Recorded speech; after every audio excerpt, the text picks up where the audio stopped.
ದೇವತೆಗಳನ್ನು ನಮಸ್ಕರಿಸಿಕೊಂಡು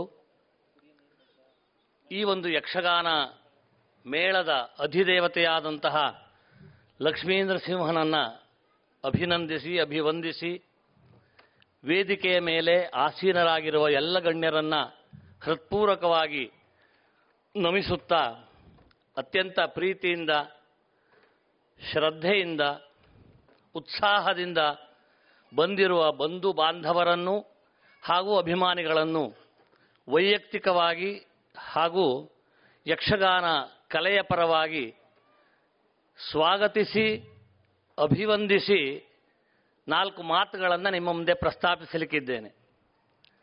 ಪ್ರಪ್ರಥಮವಾಗಿ ಎಲ್ಲರಿಗೂ ಯುಗಾದಿ ಹಬ್ಬದ ಹಾರ್ದಿಕ ಶುಭಾಶಯಗಳು, ಶುಭಾಶೀರ್ವಾದಗಳು.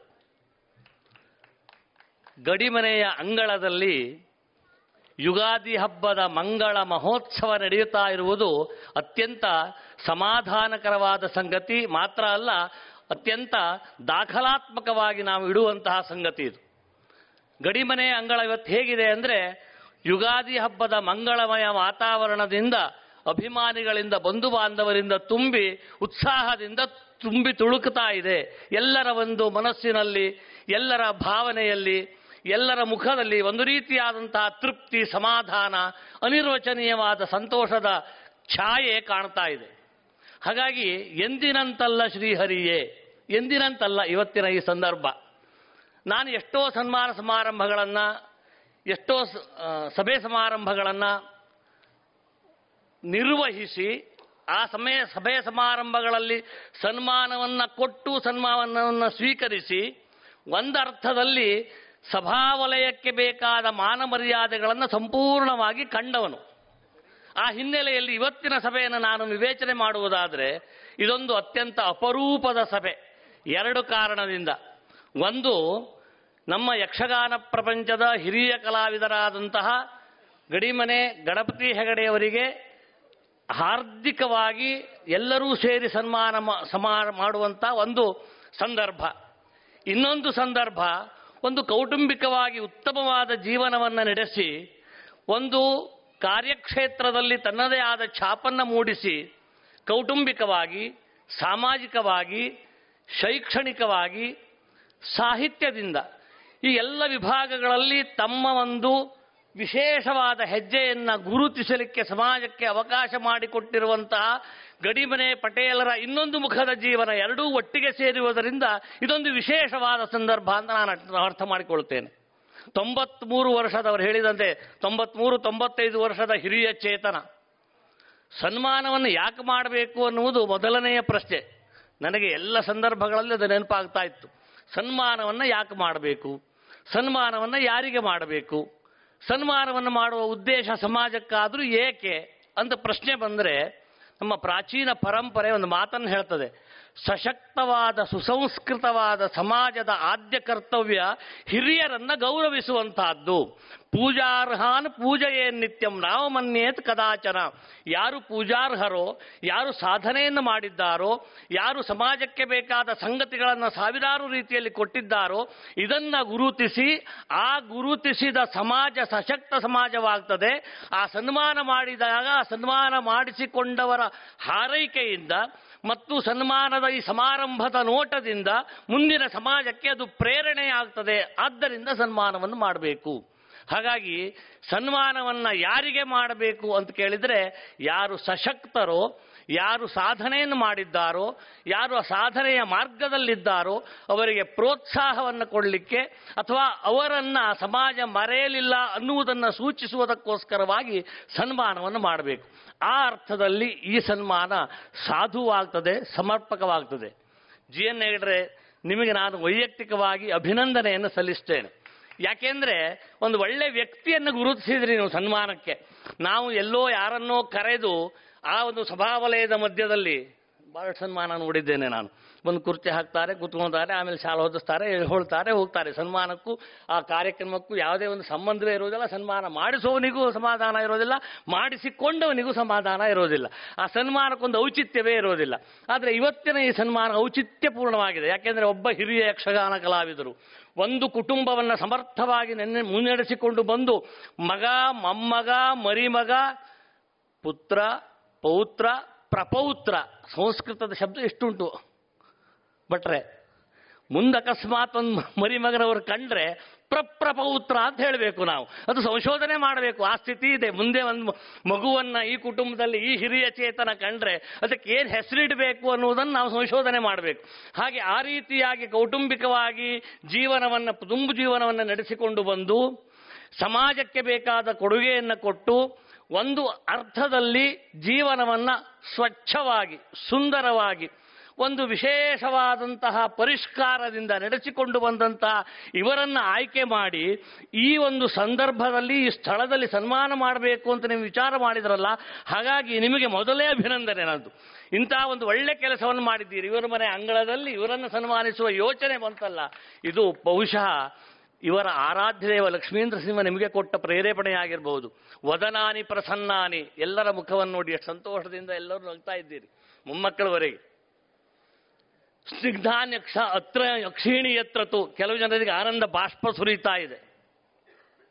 ಎಂಥ ಒಳ್ಳೆ ಕಾರ್ಯಕ್ರಮ. ನಾವೆಲ್ಲ ಸೇರಿದ್ದೇವೆ. ಪರಸ್ಪರ ಒಬ್ಬರೊಬ್ಬರು ಸಂತೋಷದಿಂದ ಮಾತಾಡ್ತಾ ಇದ್ದಾರೆ. ಅಲ್ಲಿ ಇಲ್ಲಿ ಎಲ್ಲ ಪ್ರಿಯಂತೆ ಯತ್ರ ಬಾಂಧವಾಹ, ಬಂಧು ಬಾಂಧವರು ಅತ್ಯಂತ ಪ್ರೀತಿಯಿಂದ ಮಾತನಾಡ್ಕೊಳ್ತಾ ಇದ್ದಾರೆ. ನಿಮ್ಮ ಆರಾಧ್ಯ ದೇವನಾದ, ನೀವು ಕಟ್ಟಿದಂತಹ ಮೇಳದ ಅಧಿದೇವತೆಯಾದ ಲಕ್ಷ್ಮೀಂದ್ರ ಸಿಂಹ ಬೇರೆ ಎಲ್ಲೂ ಇಲ್ಲ, ಇವತ್ತು ಈ ಅಂಗಳದಲ್ಲೇ ಇದ್ದಾನೆ. ಪ್ರಿಯಂತೆ ಯತ್ರ ಬಾಂಧವಾಹ ತತ್ರ ಇವ ರಮತೆ ಹರಿಹಿ. ಹರಿ ಎಲ್ಲಿ ಆನಂದದಿಂದ ಇರ್ತಾನೆ ಅಂದರೆ ವಸನಾನಿ ಪ್ರಸನ್ನಾನಿ ಸ್ನಿಗ್ಧಾನ್ಯಕ್ಷ ಅಕ್ಷೀಣಿ ಯತ್ರತು ಪ್ರಿಯಂತೆ ಬಾಂಧವ ಯತ್ರ ತತ್ರ ಇವ ರಮತೆ ಹರಿಹಿ. ಅಲ್ಲೇ ಆ ಹರಿ ಅತ್ಯಂತ ಸಂತೋಷದಿಂದ ಓಡಾಡ್ತಾ ಇದ್ದಾನಂತೆ. ಹಾಗಾಗಿ ಇದೊಂದು ಔಚಿತ್ಯಪೂರ್ಣವಾದಂತಹ ಸಂದರ್ಭ. ಎರಡು ಕಾರಣಗಳನ್ನು ಹೇಳಿದೆ, ಇದು ಔಚಿತ್ಯಪೂರ್ಣವಾದದ್ದು ಅಂತ. ಇನ್ನು ಪಟೇಲರ ಬಗ್ಗೆ ಹೇಳುವುದಾದರೆ, ಒಂದು ಹಿರಿಯದಾದ ಚೇತನ, ಒಂದು ಕೌಟುಂಬಿಕವಾಗಿ ಅವರನ್ನು ನೋಡಬೇಕು. ಅದು ಒಂದು ಕಾರಣ ಸಾಕು ಸನ್ಮಾನ ಮಾಡಲಿಕ್ಕೆ. 93 ವರ್ಷದವರೆಗೂ ಬೀಗದ ಕಾಯಿ ಸೊಂಟಕ್ಕಿಟ್ಕೊಂಡು ಯಜಮಾಂತನಿಕೆ ಮಾಡಿದ ಅಗತ್ಯೇನಿದೆಯಲ್ಲ, ಅದು ಒಂದು ವಿಷಯ ಸಾಕು ಅವರಿಗೆ ಸನ್ಮಾನ ಮಾಡಲಿಕ್ಕೆ. ಯಾಕೆ, ನಾನು ಬಹಳ ಸಲ ಪ್ರಶ್ನೆ ಮಾಡ್ಕೊಳ್ತಿದ್ದೆ ನನ್ನ ಹತ್ರ, ಯಾಕೆ ನೀವು ಯಜಮಾಂತನಿಕೆ ಬಿಡೋದಿಲ್ಲ ಅಂತ. ಅವರಿಗೆ ಒಂದು ಕಳಕಳಿ. ಇಷ್ಟು ದೊಡ್ಡ ಆಸ್ತಿಯನ್ನು ಮಾಡಿದ್ದೇನೆ, ಇಷ್ಟು ವಿಸ್ತಾರವಾದ ಪ್ರಪಂಚವನ್ನು ಬೆಳೆಸಿದ್ದೇನೆ, ಮೊಮ್ಮಕ್ಕಳನ್ನು ಕಂಡಿದ್ದೇನೆ, ನನ್ನ ಎದುರಿಗೆ ಇದು ಸಮರ್ಥವಾಗಿ ಬೆಳೆಯಬೇಕು, ಯಾರಾದರೂ ಲೋಪ ಮಾಡಿದರೆ ಅನ್ನುವ ಆ ನೋವು, ಸಂಕಟ, ಸಂಶಯ ಇದೆಯಲ್ಲ, ಹಾಗಾಗಿ ಆ ಬೀಗದ ಕಾಯನ್ನು ಹೊರಗೆ ಕಳಿಸಕ್ಕೆ ಕೊಡಲಿಲ್ಲ. ಅದು ನಾನೊಂದು ಧೈರ್ಯ ಹೇಳಿದೆ, ನೀವು ಒಳ್ಳೆ ಮಕ್ಕಳನ್ನು ಹರಿದಿದ್ದೀರಿ, ಒಳ್ಳೆ ಮೊಮ್ಮಕ್ಕಳನ್ನು ಕಂಡಿದ್ದೀರಿ, ಒಳ್ಳೆ ಮರಿ ಮಕ್ಕಳನ್ನು ನೋಡ್ತಾ ಇದ್ದೀರಿ, ಹಾಗಾಗಿ ನೀವೇನು ಭಯ ಪಡೋದು ಬೇಡ, ನಾಳಿಂದ ಕೀಲಿಕಾಯಿ ಬೇರೆಯವರಿಗೆ ನೀವು ಟ್ರಾನ್ಸ್ಫರ್ ಮಾಡಬಹುದು, ಕೊಡಬಹುದು ಅಂತ. ಒಪ್ಪಿದ್ದಾರೋ ಇಲ್ವೋ ಗೊತ್ತಿಲ್ಲ, ನನ್ನ ಹೇಳಿಕೆ ಅಂತೂ ಹೇಳಿದ್ದೇನೆ. ಅಂದರೆ ಆ ಯಾಜಮಾನ್ಯದ ಗಾಂಭೀರ್ಯ, ಯಾಜಮಾನ್ಯದ ಮೌಲ್ಯ, ಒಬ್ಬ ಯಜಮಾನನಾದವನು ಹೇಗೆ ಸಮರ್ಥವಾಗಿ ನಿರ್ವಹಣೆ ಮಾಡಬೇಕು ಅನ್ನೋದನ್ನು ನಮ್ಮ ಪಟೇಲರನ್ನು ನೋಡಿ ಕಲ್ತ್ಕೊಳ್ಬೇಕು. ಕಂಡವರಿಗೆ ಕಂಡಲ್ಲಿ ಬಿಗಿದಕಾಯಿ ಕೊಡುವುದೇ ಅಲ್ಲ, ಇದು ಎಲ್ಲ ಯಜಮಾನರು ನೆನಪಿಟ್ಕೊಳ್ಳುವ ಮಾತು. ಹಾಗಾಗಿ ಆ ಸಾಮರ್ಥ್ಯ ಅವರಲ್ಲಿದ್ದು ಒಂದನೆಯದು. ಎರಡನೆಯದು, ಕೌಟುಂಬಿಕವಾಗಿ ಎಷ್ಟು ಮದುವೆ ಮಾಡಿದ್ರು, ಎಷ್ಟು ಮಂಗಲ ಕಾರ್ಯ ನಡೆಯಿತು, ಎಷ್ಟು ಅಪರ ಕಾರ್ಯಗಳು ನಡೀತು, ಎಷ್ಟು ಧಾರ್ಮಿಕ ಪ್ರಕ್ರಿಯೆಗಳು ನಡೀತು, ಎಷ್ಟು ಜನ ಗುರುಳಿ ಮನೆಯಲ್ಲಿ ಬಂದು ಭಿಕ್ಷೆ ಮಾಡಿ ಹೋದರು. ಶ್ರೀಧರ ಸ್ವಾಮಿಗಳಂಥವರಿಗೆ ಸ್ವತಃ ಭಿಕ್ಷೆಯನ್ನು ನೀಡಿ ರಾಮಚಂದ್ರಾಪುರ ಮಠದ ಆಗಿನ ಸ್ವಾಮಿಗಳನ್ನು ಮನೆಯಲ್ಲಿ ಇಟ್ಕೊಂಡು ಯಾವುದೋ ಒಂದು ಸಮಸ್ಯೆಗೆ ಪರಿಹಾರವನ್ನು ಈ ಗಡಿ ಮನೆ ಅಂಗಳ ಕೊಟ್ಟಿದೆ ಒಬ್ಬ ಸನ್ಯಾಸಿಗಳಿಗೆ. ಅಂತಹ ಒಂದು ಧಾರ್ಮಿಕತೆಯನ್ನು ಇಟ್ಟುಕೊಂಡು ಧರ್ಮಪ್ರಧಾನವಾದ ಜೀವನವನ್ನೇ ನಡೆಸಿ ಒಂದು ಪೂರ್ಣ ಬದುಕನ್ನು ಬದುಕಿದ್ರು ಅಂದರೆ ಅದೊಂದು ವಿಷಯ ಸಾಕು ಸನ್ಮಾನ ಮಾಡಲಿಕ್ಕೆ. ಹಾಗಾಗಿ ಧಾರ್ಮಿಕವಾಗಿ ಅವರನ್ನು ನೋಡಿದರೂ ಸಹ ಅಲ್ಲಿ ಸನ್ಮಾನಕ್ಕೆ ಅರ್ಹತೆ ನಮಗೆ ಕಾಣುತ್ತದೆ. ಅದು ಸಶಕ್ತ, ಯೋಗ್ಯ ಅಂತ ಅನ್ನಿಸ್ತದೆ. ಇನ್ನೊಂದು ಮಾತನ್ನು ಹೇಳ್ತೇನೆ, ಕವಿ ಒಂದು ಮಾತನ್ನು ಹೇಳ್ತಾನೆ, ನಮಗೆಲ್ಲರಿಗೂ ಸಂಬಂಧಪಟ್ಟಿದ್ದು ಇದು. ಧರ್ಮೇ ಯಶಸ್ಸಿ ದಾನೇಚ ಯಸ್ಯ ನೋಚ್ಚರಿತಂ ಯಶಃ ವಿದ್ಯಾಯಾಮ್ ಅರ್ಥಲಾಭೇವ ಮಾತುರುಚ್ಚಾರ ಏವ ಸಹ. ನಾವು ಯಾಕೆ ಹುಟ್ಟಿದ್ದೇವೆ ಅಂದರೆ, ನಾನು ಹುಟ್ಟದೇ ಇದ್ದರೆ ನನ್ನ ತಾಯಿ ಬಂಜೆಯಾಗ್ತಿದ್ಲು, ನನ್ನ ತಾಯಿಯ ಬಂಜೆತನವನ್ನು ನಿವಾರಣೆ ಮಾಡಲಿಕ್ಕೆ ನಾನು ಹುಟ್ಟಿದ್ದೇನೆ ಅಂತ ಆಗಬಾರ್ದು. ನಿನ್ನ ಹುಟ್ಟುವಿಕೆಗೆ ಯಾವುದಾದ್ರೂ ಒಂದು ಸಾಧನೆ ಇರಬೇಕು. ಆ ಸಾಧನೆಗಳನ್ನ ಲೆಕ್ಕ ಮಾಡಿ ಹೇಳ್ದ ಸುಭಾಷಿತಕಾರ. ಧರ್ಮದಲ್ಲಿ ನೀನು ಯಶಸ್ಸನ್ನು ಗಳಿಸಬೇಕು, ಅಥವಾ ಅರ್ಥ ಸಂಗ್ರಹವನ್ನು ಮಾಡಬೇಕು, ಅಥವಾ ಒಂದು ಒಳ್ಳೆ ರೀತಿಯಾದಂತಹ ಪ್ರಜೆಗಳನ್ನು ಸಮಾಜಕ್ಕೆ ಕೊಡಬೇಕು. ಅದು ಏನೂ ಮಾಡಲಿಕ್ಕಾಗಲಿಲ್ಲ, ಒಂದಿಷ್ಟು ದುಡ್ಡಾರು ಮಾಡಿಡಬೇಕಂತೆ. ಮೊಮ್ಮಕ್ಕಳ ಕಾಲಕ್ಕೆ ಖರ್ಚಾಗದೆ ಇದ್ದಷ್ಟು ದುಡ್ಡು ಮಾಡಿಟ್ಟಿದ್ದವ. ಅಷ್ಟಾದರೂ ಧರ್ಮೇ ಯಶಸ್ಸಿ ದಾನೇ ಚ ಯಸ್ಯ ನೋಚ್ಚರಿತಂ ಯಶಃ ವಿದ್ಯಾಯಾಮ್ ಅರ್ಥಲಾಭೇವ. ಒಳ್ಳೆ ವಿದ್ಯೆಯನ್ನು ಸಂಗ್ರಹ ಮಾಡಬೇಕು, ಅರ್ಥಲಾಭವನ್ನಾದರೂ ಮಾಡಬೇಕು. ಇದು ಯಾವುದನ್ನೂ ಮಾಡದೇ ಇದ್ದರೆ ನೀನು ಹುಟ್ಟಿದ್ರಿಂದ ಏನಾಯಿತು, ನಿನ್ನ ತಾಯಿತನ ಬಂತು ಅಷ್ಟೇ, ಇನ್ನೇನು ಮಾಡದಂಗಾಗಲಿಲ್ಲ ಅಂತ. ಹಾಗಾಗಿ ನಮಗೆಲ್ಲರಿಗೂ ಸಂಬಂಧಪಟ್ಟು ಹೇಳಿದ ಸುಭಾಷಿತ ವಚನ, ಧರ್ಮದಲ್ಲಿ, ಯಶಸ್ಸಿನಲ್ಲಿ, ವಿದ್ಯೆಯಲ್ಲಿ, ಅರ್ಥಸಂಗ್ರಹದಲ್ಲಿ ಯಾರು ಸಾಧನೆಯನ್ನು ಮಾಡಿದ್ದಾರೋ ಅವರಿಗೆ ನೀನು ಸನ್ಮಾನವನ್ನು ಮಾಡಬೇಕು. ಈ ಎಲ್ಲದರಲ್ಲೂ ಪಟೇಲರ ಸಾಧನೆ ಇದೆ. ಹಾಗಾಗಿ ಅದು ಸನ್ಮಾನಕ್ಕೆ ಅರ್ಹವಾದದ್ದು. ಇನ್ನು ಈ ಕುಟುಂಬ ಯಾರ್ಯಾರಿಗೆ ಈ ಸಮಾಜಕ್ಕೆ ಏನೇನು ಬೇಕೋ ಅದನ್ನು ಕೊಟ್ಟಿದೆ ಅನ್ನೋದ್ರ ಬಗ್ಗೆ ಸಾಕಷ್ಟು ನಾನು ವಿವರಣೆಯನ್ನು ಕೊಡಬಲ್ಲೆ. ಎಂ ಜಿ ಹೆಗಡೆ ಅಂತ ವಿದ್ಯೆಯನ್ನು ಹೇಳಿಕೊಡುವ ಅಧ್ಯಾಪಕರು, ಮುಂದೆ ಹಾಗೆ ಮೊಮ್ಮಕ್ಕಳು ಶಾಲೆಗೆ ಹೋದರೆ ಎಷ್ಟೋ ವಿದ್ಯೆಯನ್ನು ಆರ್ಜನೆ ಮಾಡಿ ಒಳ್ಳೆಯ ರೀತಿಯಾದಂಥ ಸಂಪಾದನೆಯನ್ನು ಮಾಡಿ ಕುಟುಂಬ ನಿರ್ವಹಣೆ ಮಾಡುವ ಶಕ್ತಿ ಸಾಮರ್ಥ್ಯವನ್ನು ಪಡೆದುಕೊಂಡಂತಹ ಮಕ್ಕಳು, ಮೊಮ್ಮಕ್ಕಳು, ಸಹನಾ ಅಂತ ಆ ಹುಡುಗಿಯ ಪ್ರತಿಭೆ, ಹಾಗೆ ಎಲ್ಲ ಈ ಲಕ್ಷ್ಯಗಳನ್ನು ನಾವು ನೋಡಿದಾಗ ಒಂದು ಕುಟುಂಬ ಸಾಮಾನ್ಯವಾಗಿ ಒಂದು ಸಮಾಜಕ್ಕೆ ಏನೇನು ಕೊಡಬೇಕೋ ಅದನ್ನೆಲ್ಲ ಕೊಟ್ಟಂತಹ ಪೂರ್ಣವಾದ ಕುಟುಂಬ. ಹಾಗಾಗಿ ಕೌಟುಂಬಿಕವಾಗಿ ಅವರು ಕೃತಾರ್ಥರು.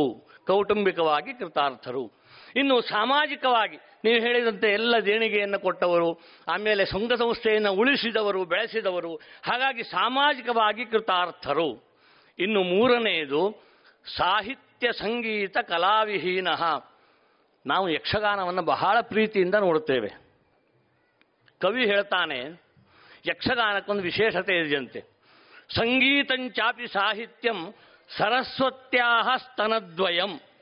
ಸಂಗೀತ ಮತ್ತು ಸಾಹಿತ್ಯ ಸರಸ್ವತಿ ಮಾತೆಯ ಎರಡು ಸ್ತನಗಳು.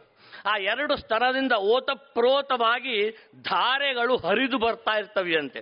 ಒಂದು ಜ್ಞಾನಧಾರೆ, ಇನ್ನೊಂದು ವೇದಾಂತದ ವೈಭವದ ಧಾರೆ.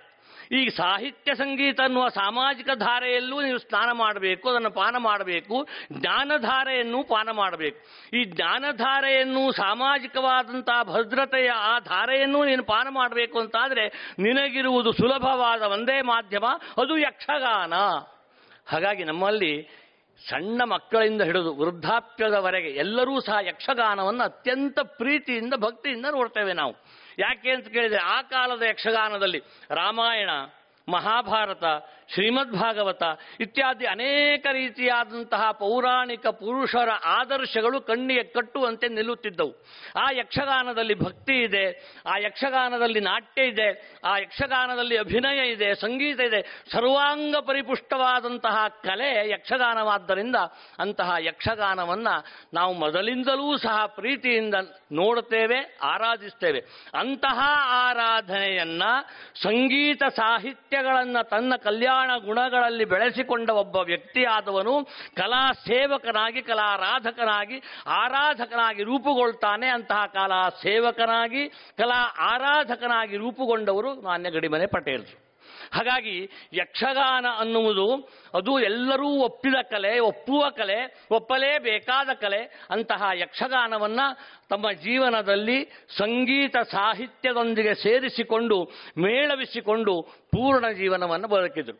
ಹಾಗಾಗಿ ಪಟೇಲರ ಬಗ್ಗೆ ನಾನು ಹೇಳಿದ ಈ 4 ಸಂಗತಿಗಳಿದೆಯಲ್ಲ, ಕೌಟುಂಬಿಕವಾಗಿ, ಶೈಕ್ಷಣಿಕವಾಗಿ, ಸಾಮಾಜಿಕವಾಗಿ, ಸಾಹಿತ್ಯಾತ್ಮಕವಾಗಿ, ಈ 4 ರೀತಿಯಲ್ಲಿ 93 ವರ್ಷದ ಪೂರ್ಣ ಬದುಕನ್ನು ಬದುಕಿದರು.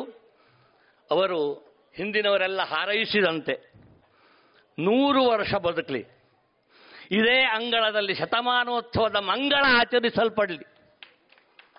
ಜೊತೆಯಲ್ಲಿ ಆ ಶತಮಾನೋತ್ಸವ ಅನ್ನುವುದೇನಿದೆಯಲ್ಲ, ಅದು ಕೇವಲ ಶತಮಾನೋತ್ಸವ ಆಗಬಾರದು.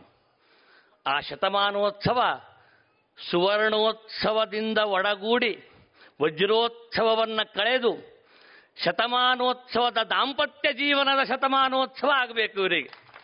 ಯಾಕೆಂದರೆ ಈಗಲೇ 75 ವರ್ಷ ಆಯ್ತಂತೆ ಮದುವೆಯಾಗಿ. ಜಾನಕ್ಕನ ಬಗ್ಗೆ 4 ಮಾತು ಹೇಳೋದಿತ್ತು, ಇವತ್ತೇ ಹೇಳಿಬಿಡ್ತೇನೆ. ಮತ್ತೆ ಶತಮಾನೋತ್ಸವ ನಿರೀಕ್ಷೆ ಮಾಡುವುದು ಯಾಕೆ? ಒಬ್ಬ ಯಜಮಾನನ, ಒಬ್ಬ ಗೃಹಸ್ಥನ ಪರಿಪೂರ್ಣವಾದಂತಹ ಶಕ್ತಿ ಸಾಮರ್ಥ್ಯಗಳು ಹೊರಹೊಮ್ಮಬೇಕು ಅಂತ ಆದರೆ ಅವನ ಮಡದಿಯ ಆ ಗೃಹಿಣಿಯ ಪೂರ್ಣ ಕೈ ಬಲ ಇರಬೇಕು. ಭಾಳ ಜನ ಕೈವಾಡ ಅಂತ ಹೇಳ್ತಾರೆ. ಕೈವಾಡ ಅಂದ್ರೆ ವಿಪರೀತ ಅರ್ಥ ಅದು. ಅದು ಎಲ್ಲ ಹೆಂಡತಿ ಹೇಳಿದ ಹಂಗೆ ಕೇಳ್ತಾಳೆ ಆಗೋಯ್ತು. ಕೈವಾಡ ಅಲ್ಲ, ಕೈ ಬಲ. ಆ ಜಾನಕ್ಕನ ಕೈ ಬಲ, ಮಾತೃಧರ್ಮ, ಗೃಹಿಣಿ ಧರ್ಮ ಇಲ್ಲಿಯವರೆಗೆ ಅವರನ್ನು ಹಿಡಿದು ನಿಲ್ಲಿಸಿದೆ ಅಂದ್ರೆ ತಪ್ಪಿಲ್ಲ. ಈ ಅಜ್ಜ ಈ ಅಜ್ಜಿ ಇವತ್ತಿನ ಈ ಜೋಡಿಯನ್ನು ನೋಡಿದರೆ ನನಗನಿಸ್ತದೆ, ಆ ಕಾಲದಲ್ಲಿ ನೆನಪು ಮಾಡ್ಕೊಳ್ಳಿ, ಅಷ್ಟು 25 ವರ್ಷದ ಹಿಂದೆ ಗಿಡ್ಡಕ್ಕಿದ್ದಂಥ ಜಾನಕ್ಕ, ಎತ್ತರಕ್ಕಿದ್ದಂಥ ಪಟೇಲ್, ಅಜ್ಜನಿಗಿದ್ದ ಎಷ್ಟು ಎತ್ತರದಂಥ ಆ ಜೋಡಿ ಇವತ್ತಿನವರೆಗೂ ಅನ್ಯೋನ್ಯವಾಗಿ ಬಾಳಿ ಬದುಕುತ್ತಾ, ಬಂದವರಿಗೆಲ್ಲ ಉಣಬಡಿಸುತ್ತಾ, ಮಾತೃಧರ್ಮವನ್ನು ಮೆರೆಸುತ್ತಾ, ಅತ್ಯಂತ ಸಂತೋಷದಿಂದ ಆ ಒಂದು ದಾಂಪತ್ಯ ಜೀವನದ ಸುಖವನ್ನು ನೀವು ಕಾಣುತ್ತಿರುವ ಸಂದರ್ಭವನ್ನು ನೋಡಿದಾಗ ನನಗನಿಸುವುದು, ಖಂಡಿತವಾಗಿ ನೀವು ಶತಮಾನೋತ್ಸವವನ್ನು ಇದೇ ವೇಷದಲ್ಲಿ, ಇದೇ ರೂಪದಲ್ಲಿ, ಇದೇ ಸ್ಥಳದಲ್ಲಿ ಕಾಣ್ತೀರಿ, ಕಾಣಬೇಕು. ಅಂತಹ ಒಂದು ಶತಮಾನೋತ್ಸವವನ್ನು ನೀವು ಕಾಣುವಂತಾಗಲಿ.